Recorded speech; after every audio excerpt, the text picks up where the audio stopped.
Tere! Siin väike Brüsseli päevik Yana Toomiga.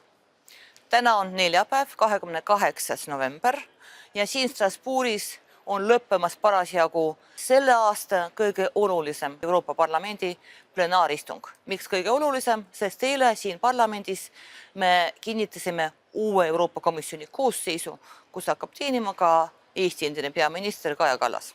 Aga enne kui ma räägin uuest komisjonist, ma pean võtma minuti aega ja tunnustama meie eurovoliniku Kadri Simsoni tööd, mis ei ole paraku Eestis liialt hästi kajastatud.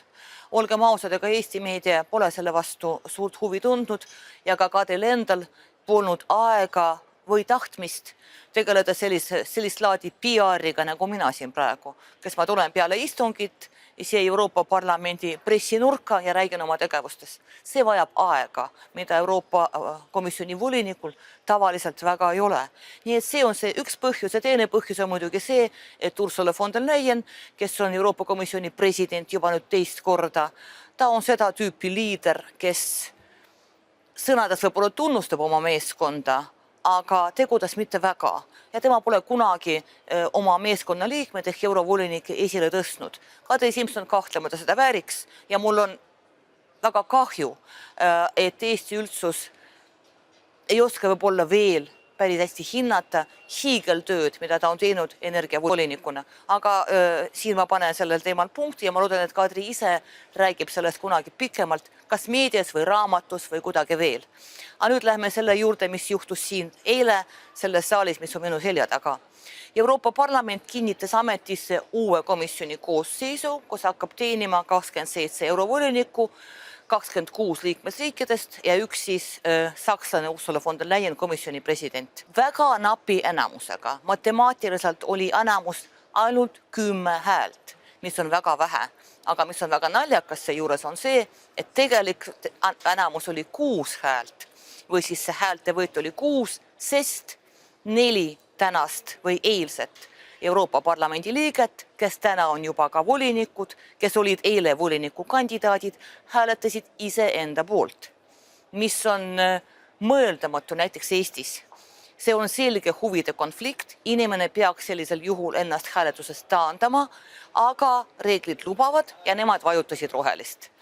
Kõik tänased eurovolinikud, kes eile olid Euroopa Parlamendi liikmed, hääletasid iseenda poolt. Miks see on halb? Ma ei pea siin väga selgitama, ma loodan, et Eestis on selle koha peal päris korralik poliitiline konsensus. Miks nad siiski ennast ei taandanud? Sest esiteks seda ei nõua reeglid ja teiseks oli teada, et tuleb hästi napp enamus. Miks see enamus on nii väike?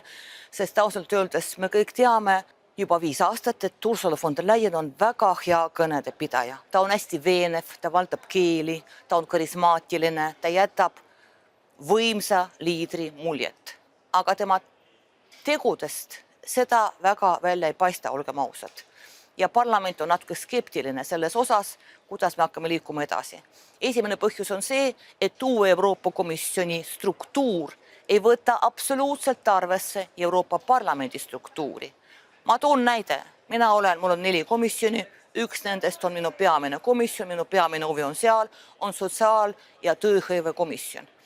Varem meil oli üks peamine volinik ja 2 volinikku, kes olid niimoodi kaudselt meiega seotud. Nüüd meil on 14 volinikku. 14 volinikku, kelle vahel on ära jaotatud väga ebaühtlaselt kogu sotsiaalne ja tööalane agenda, mis on muidugi väga ebamugav, sest kui ühe asja eest vastutab 14 inimest, siis on selge, et päeva lõpuks väga ei vastuta keegi. Ja see käib mitte ainult selle komisjoni, vaid ka kõikide teiste kohta. See on üks põhjus. Teine põhjus on see, et siin olid igasugused poliitilised liikumised, aga lõpuks jõudsime ühele poole ja hääletasime.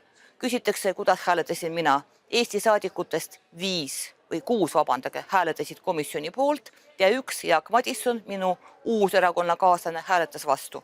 Miks ta seda tegi? Ta kindlasti selgitab ise, miks mina hääletasin poolt. Mul on väga lihtne selleks põhjendus.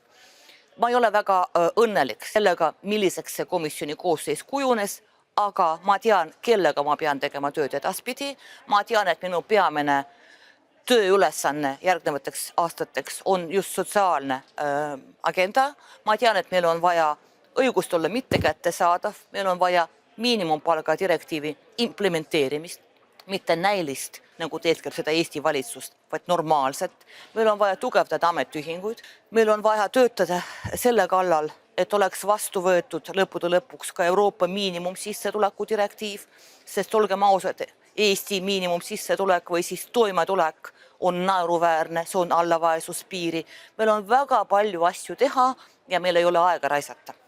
Ja kuna need volinikud, kes tegelevad nende asjadega, on minu meelest väga mõistlikud inimesed, peamine nendest on rumeenlane Roxana Mõnsatu. Temaga me oleme pikalt rääkinud, mitu korda kohtunud, me oleme absoluutselt ühel lainel, nii et ma väga loodan, et see koostöö saab olema sujuv. See on minu peamine komisjon, nagu ma ütlesin, teistest ma hetkel ei räägi.